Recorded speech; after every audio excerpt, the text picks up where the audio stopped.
If you want to win your own copy of Legends Arceus, stick around till the end of the video.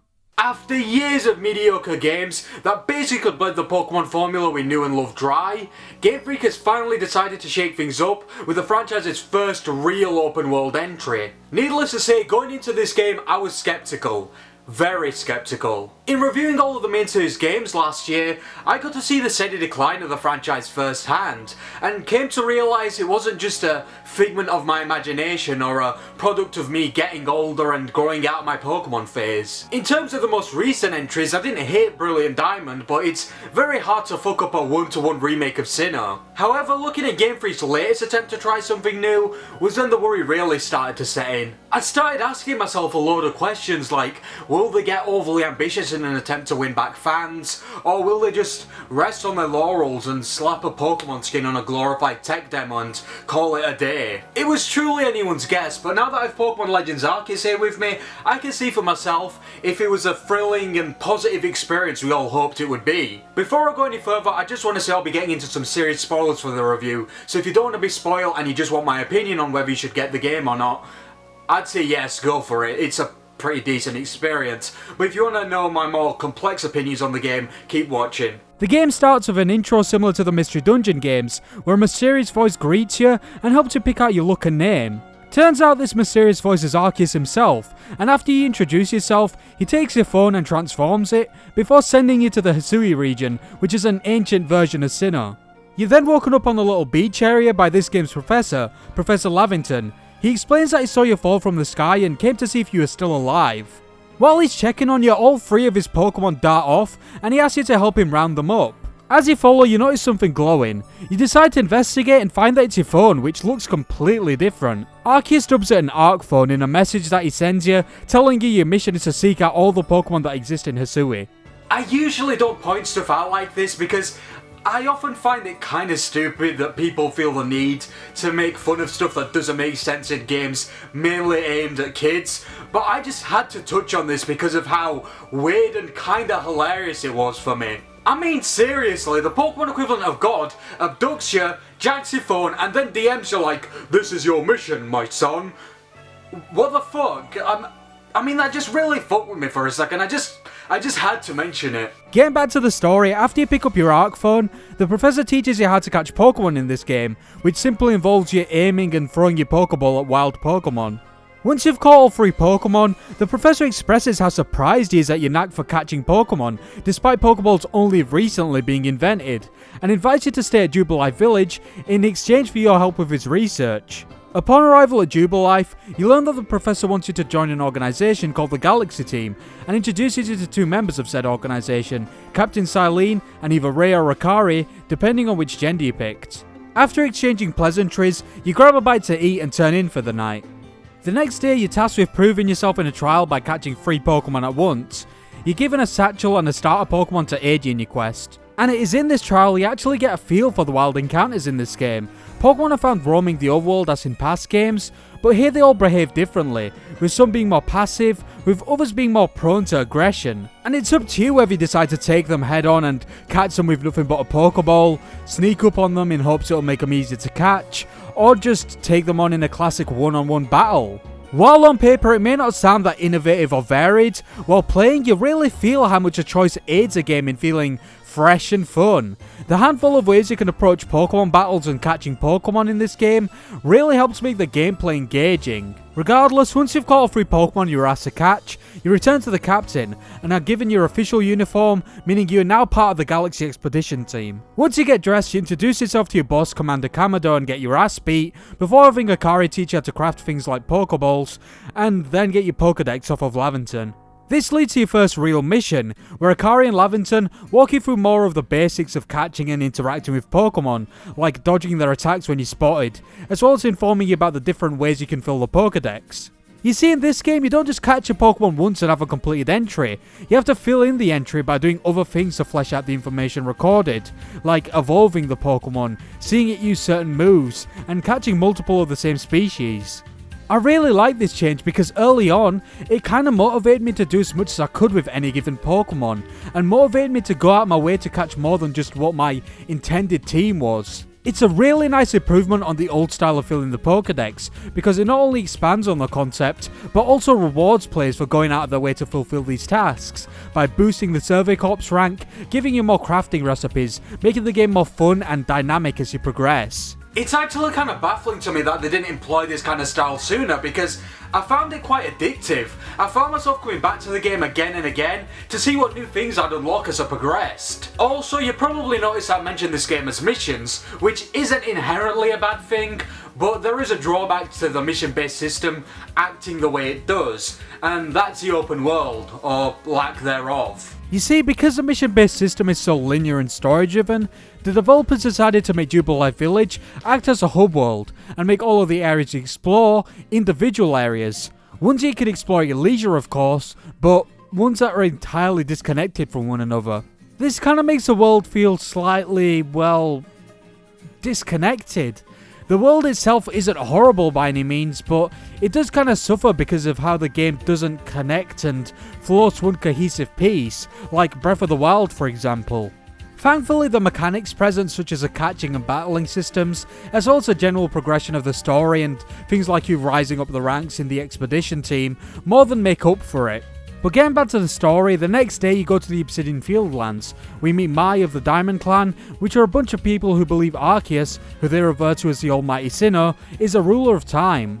And she wanted to get rid of an alpha Pokemon that's causing trouble at Daytrack Heights. Alpha Pokemon are basically stronger and larger versions of regular Pokemon. You can find them roaming around in the overworld, and they're usually best avoided, unless you're well prepared, because they're typically way overleveled, and can take out an entire team with no real struggle. Actually, now that I think about it, even a regular run-of-the-mill wild Pokemon can put up a fight. This game definitely goes hard with the difficulty.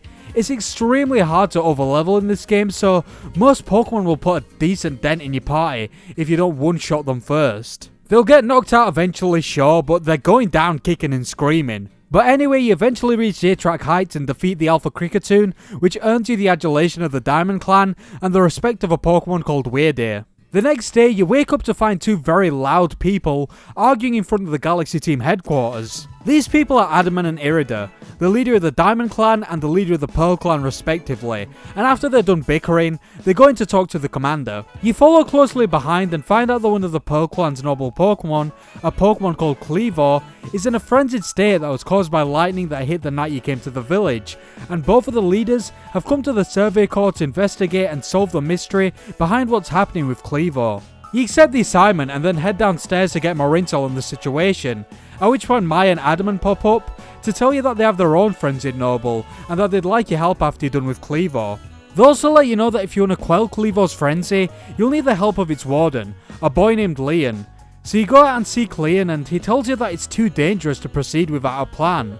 So you head back home and Laventon comes up with the idea of balling up some of the noble's favourite foods and tossing them at the beast in hopes that it'll coax it out of its frenzy. On your way to tell Leon about your idea, you run into Mai and Adamant, who give you a Celestica flute which allows you to earn the trust of and summon mountable Pokemon like the Weirdeer you met earlier in the game. This of course makes traversing this pseudo-open world a lot less painful and boring because it gives you a few different methods of traversal. It can feel slightly janky, especially on slope-heavy areas, but it's never enough to be that much of a problem. It's still a very positive inclusion and it's completely optional, so if you want to, you can always just travel on foot. But anyway, you eventually reach a Grand Tree Arena and battle Irida to prove you're strong enough to take on Kleavor. And with her out of the way, you get to take on the Lord of the Woods himself.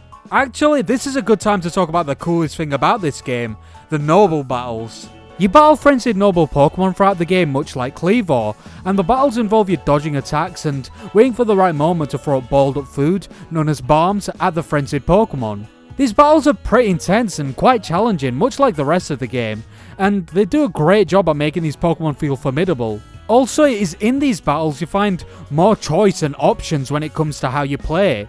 While the game does recommend you send out a Pokemon to battle the Noble once it becomes fatigued, you don't necessarily have to, and can keep pelleting the Noble with bombs till the gauge depletes. That's what I love about this game, it retains one of the things that I always felt made Pokemon, and that's a choice. Pokemon games have always been about choice, tackling the game how you see fit. Do you want to go for a normal run, a solo run, or a Nuzlocke? Do you want to catch them all or just blast through the game? Do you want to spend the majority of the game hunting for shinies, or do you want to do and see everything you can? It's these questions that in my mind makes Pokemon such a unique and irreplaceable thing for so many of us, and taking away any form of choice or freedom kinda makes it lose that spirit. Hell, it's why a lot of the fanbase despise Sun and Moon. You're practically tethered to the story and have very little room or chance to breathe.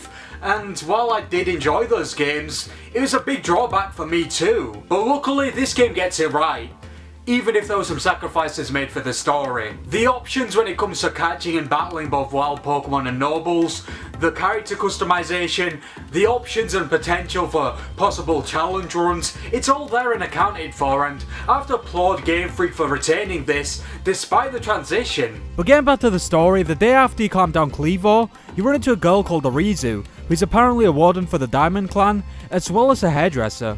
She gushes about your recent exploits for a bit before running off to chat with Kamado. Naturally, you follow her, and hear that a Pokemon called Ursaluna is frenzied also, despite not being a noble, which troubles Kamado, so he orders you to go help the situation in any way you can. So you travel the Crimson Mirelands to investigate the Salacion ruins, where you're told to meet up with Ursaluna's warden.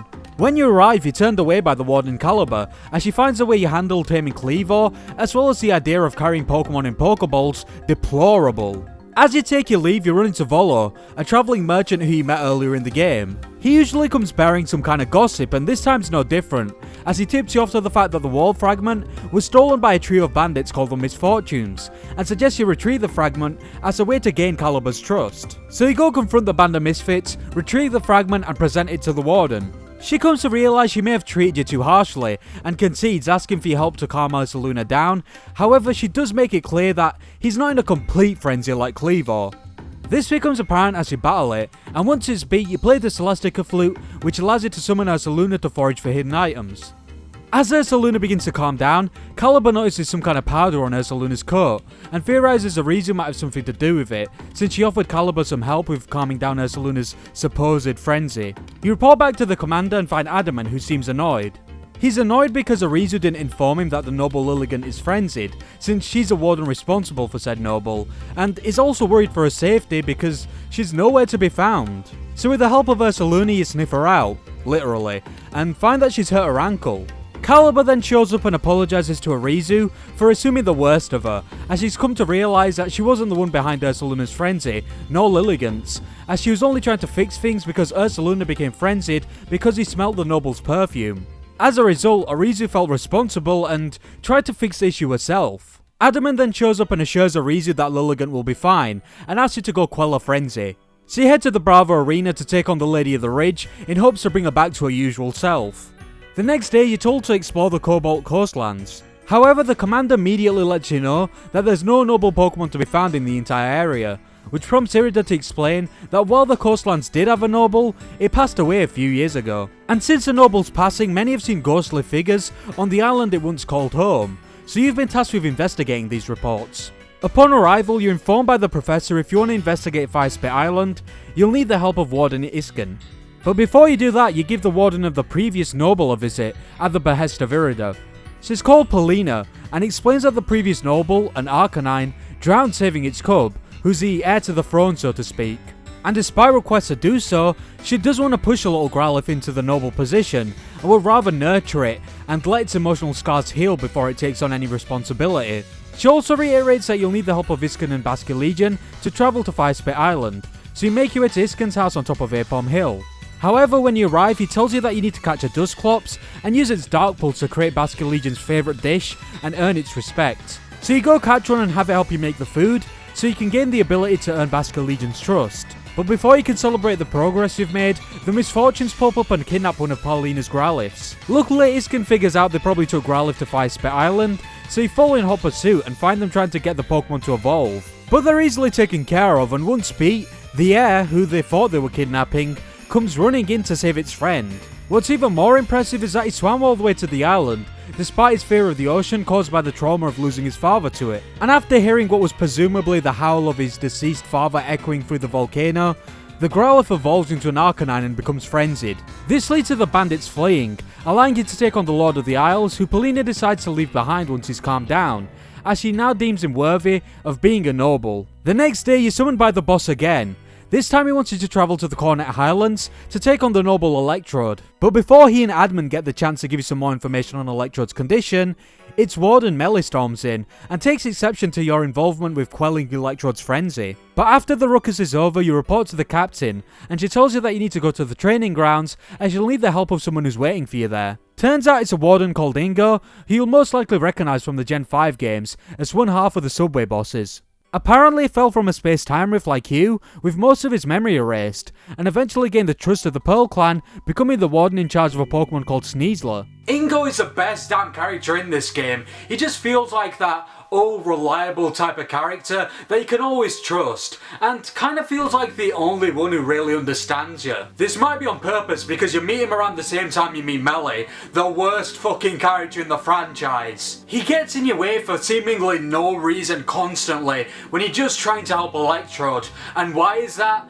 Because he believes Electrode being crazed and in pain is a blessing from the almighty Sinnoh. At least Caliber had a genuine, ethical reason as to why she rejected your help. This guy just gets in your way because his ego is bruised over not being asked to help. There's probably a reason as to why he's such an asshole in the greater story and theming, but I just don't care. I fucking hate him. Luckily you have the help of Ingo, who aids you in gaining Sneasler's trust, meaning you can now climb up mountains and slopes with ease. And after dealing with a lot more of Melly's bullshit, you finally get to take on the Lord of the Hollow, Electrode. With 4 areas explored and 4 nobles back to normal, all that's left to do is tackle the final noble, Avalugg, so you head to the Alabaster Islands to do just that. While you're there you meet Avalugg's warden Garrick, as well as the Diamond Clan Sabby, who after having you chase around the map, gives you the ability to call upon Braviary whenever you want to help you fly places. And it's with its help you retrieve some Eternal Ice to create some bombs so you can take on the Lord of the Tundra. With all 5 nobles back to their normal states, you head home and go to sleep believing you did a good job. However, you wake up the next day to a loud noise and find that the sky has changed colour. This troubles the people of Hisui, especially Kamado, who shifts the blame of the catastrophe onto you, believing that since you appeared from the space-time rift, you must also be linked to the frenzied Pokemon and the change in the colour of the sky. He then banishes you from the village until he can explain why such calamities keep befalling the people of Hisui. As a result of this, you try your best to find a place to stay, but are turned away by both Leon and Mai. But when all hope seems lost, Volo the travelling merchant shows up and takes you to a little retreat owned by a woman called Kagita, who lets you stay for as long as you need, believing it is her duty to protect and guide you in your time of need. She goes on to tell you that if you want to save the world and close the space-time rift that's been looming over Hisui for the whole game, you'll need to find the 3 lake spirits and prove yourself to them so you can form a red chain from the gifts it will bear. So you set out to do just that, and with the help of either Irid or Adaman, you get the necessary items to create the red chain at the Shrouded Ruins. You then decide to return to Jubilife to prove your innocence, but it's too late. Kamado grew impatient and decided to take on the rift himself. You decide to chase after him, but on the way there you stop by Benny, who up until this point has been a fairly nothing character who runs a restaurant in the village, but has now decided to transform into a ninja to stop you from reaching Kamado, which is really fucking weird. But regardless, you push on and find Kamado, who takes you on in a battle to dictate who's stronger of the both of you, and who should take on the rift. Upon defeat, he apologises for not trusting your word and doubting you, and asks you to save the people of Hisui. You make your way up to the altar and are then met by either Palkia or Dialga. You try to tame them with the red chain, but the chain shatters into a million pieces, forcing you to engage in battle. Once you beat Palkia, Dialga comes out of the rift, and since the Pokemon seems too strong, you all decide to retreat until you have a plan. Everyone regroups, and with the help of Leon and the Professor, you figure out that you need to create a Pokeball from some origin ore. You go to mine some in a nearby cave, but are stopped in your tracks by the annoying bandits for no apparent reason. But once you've sent them packing, you collect the ore, allowing the Professor to create what he dubs the Origin Ball, allowing you to return to the Temple of Sinnoh and confront Dialga. You attempt to fight off Dialga with the help of Palkia, but this causes the Lord of Time to change into this dorky looking Origin form, causing the temple to explode. You then take on Dialga in its new form before catching it with the Origin Ball, which causes the sky to go back to normal, and with that the credits roll. And that's a plot of Pokemon Legends Arceus, and in all honesty, I think it's kind of lackluster. It definitely does what it sets out to do, but what it sets out to do isn't all that ambitious or impressive. This game got leaked a few weeks before release, and a lot of people who got to play it early were claiming it was the greatest Pokemon game of all time, and one big talking point for a lot of them was the story, and I just don't see it. Are there things to love about this game? Definitely, I would say so, but the plot ain't one of them, and if you think it is, you're either kidding yourself or you're just very easily impressed. Perhaps Game Freak was trying to keep it simple, since they're very obviously focusing on making the gameplay fresh and enjoyable first and foremost. But this plot in any other Pokemon game would be absolutely shit on, and the only reason it's not is because the stuff around it is either good enough or competent enough to make up for its shortcomings. There's not really much to pick on here minus a few glaring things, but that's just because the story is so run-of-the-mill by JRPG standards, it's not even funny.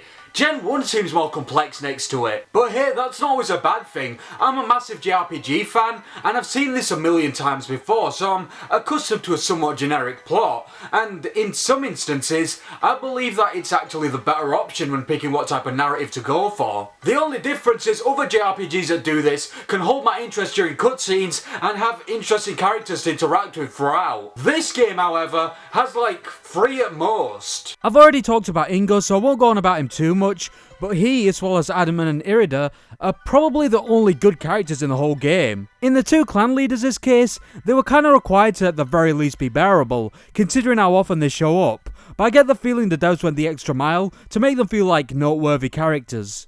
Having 2 characters that constantly bicker in the game and none of it get old fast is a Herculean task. Thankfully, Game Freak didn't overdo it and actually had their relationship change over the course of the game, going from rivals of sorts to genuine friends who actually understand each other by the end of the game. This actually fits into one of the themes of the game, which I'll get into in a minute, but going back to Ingo briefly, I think the devs should be applauded for how they turned someone who was mostly a one-note character in previous games into a fairly fleshed out and well-realised character that shows decent growth despite his short time in the game. Speaking of characters from previous games, I should probably address the elephant in the room, that being the character designs of most of the important people you encounter in this game. While I see what Game Freak was trying to do, having characters resemble, if not straight up look exactly like characters from previous games, it also kind of detracts from the experience because while it was a clever idea on paper, in execution all I can really see is the original character. But it's not really like that matters because most of the NPCs lack any real personality. Some like Maya basically just direct rips of the descendants, which does kind of add that cool little element of an ancestral history of having certain traits, whether those be looks or attitude.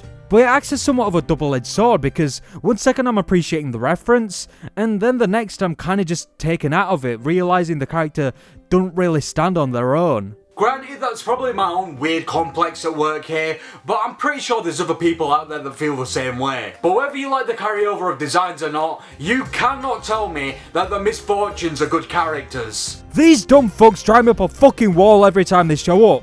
I've expressed my distaste for evil teams in the past, but this is just on another level. What the fuck is the point of having them in the game? They serve absolutely no purpose. At least evil teams in the past had some sort of narrative influence and reason to exist. These guys literally have none, and are part of the reason I couldn't get immersed in the game. In all honesty, the rest of the cast didn't much better.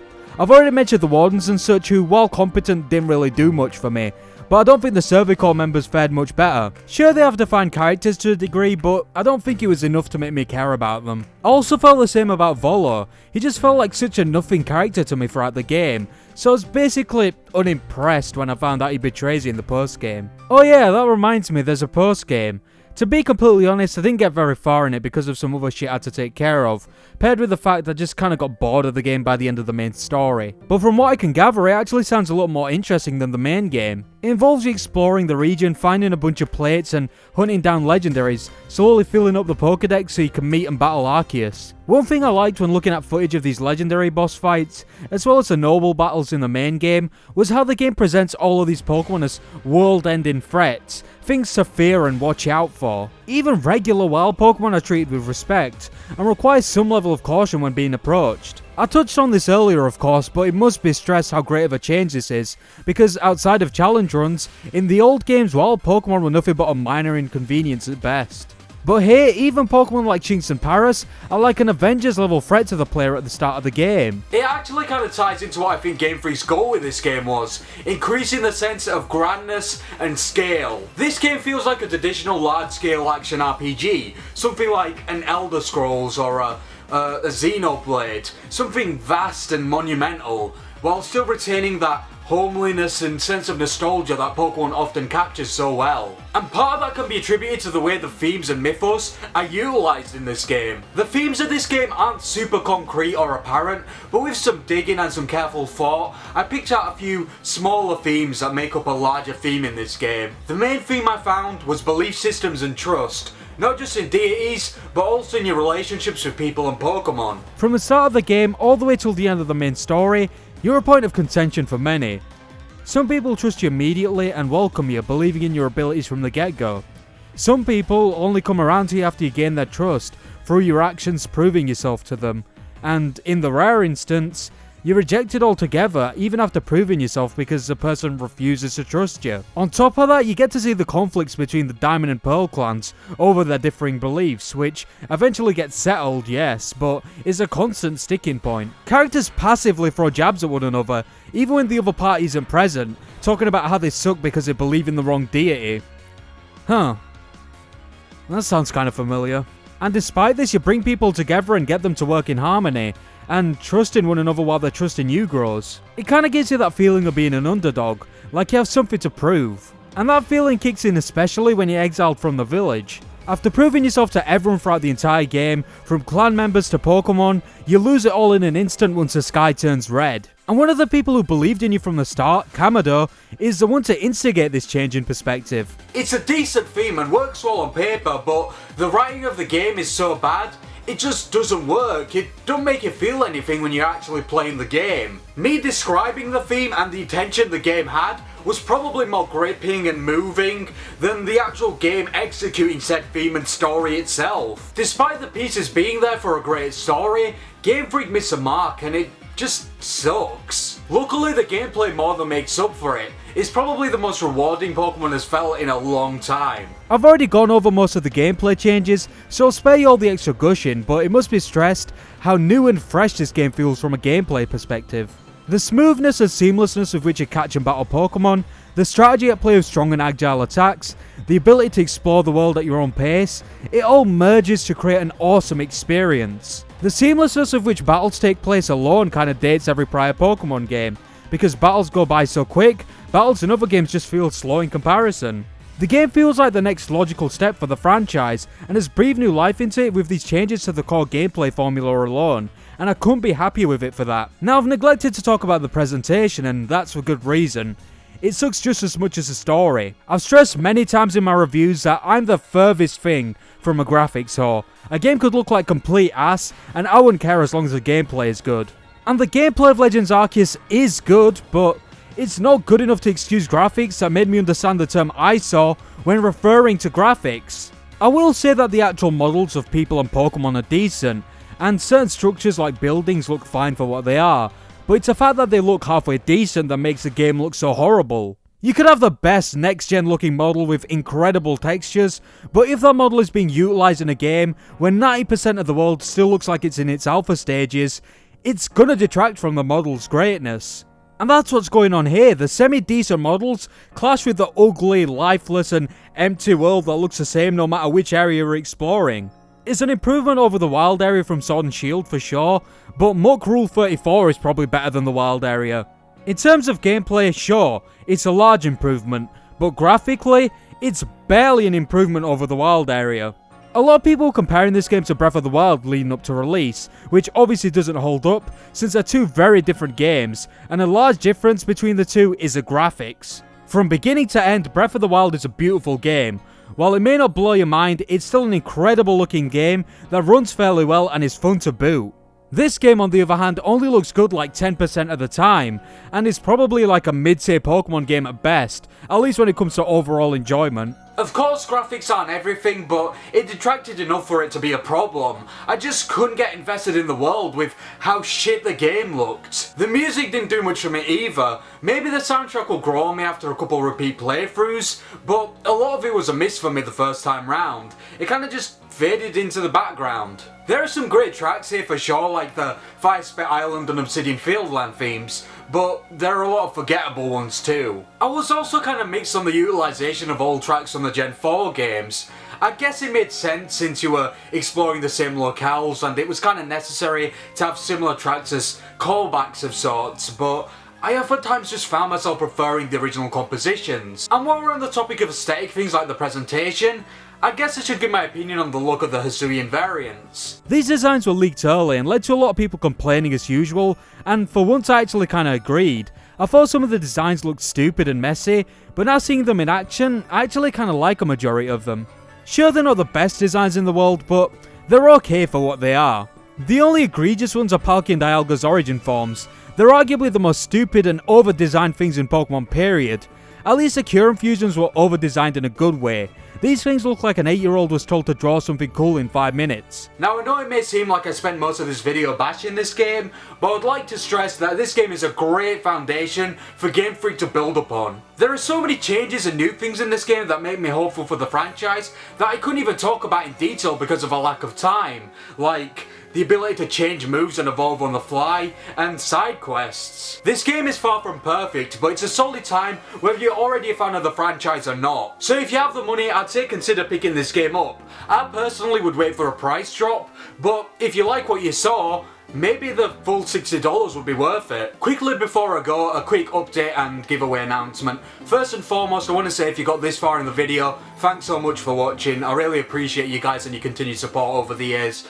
It's been phenomenal, and even though I'm not super successful, I wouldn't change a little bit of, I wouldn't exchange the little bit of success I've had for anything in the world, really. I mean, it just makes me so happy I'm able to do this even as a hobby. So I'm really glad that all of you continue to support me.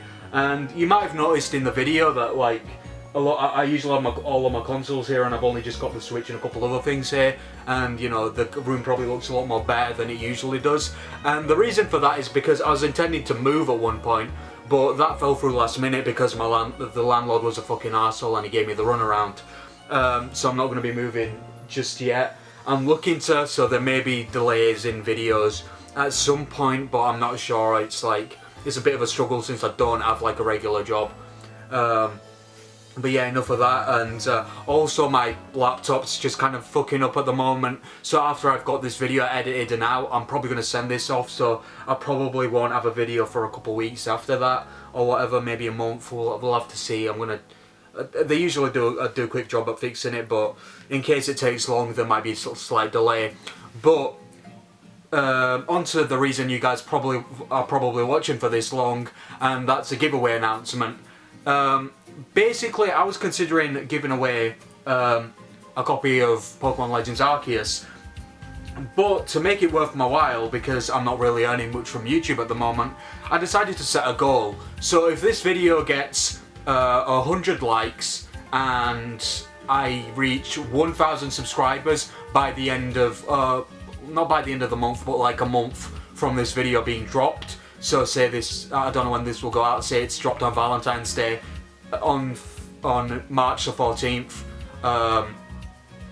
if I reach, or before March 14th, if I reach 1,000 subscribers and this video reaches 100 likes, I'll be giving away a copy of this. All you gotta do to enter is just comment, leave a comment down below, just leave a comment about anything, what your opinions on the game, what you think of my review style if you're new, you know, just anything positive, positive, negative, any kind of criticism. Yeah, I'm welcoming it all. Just leave a comment and you'll be entered in the giveaway.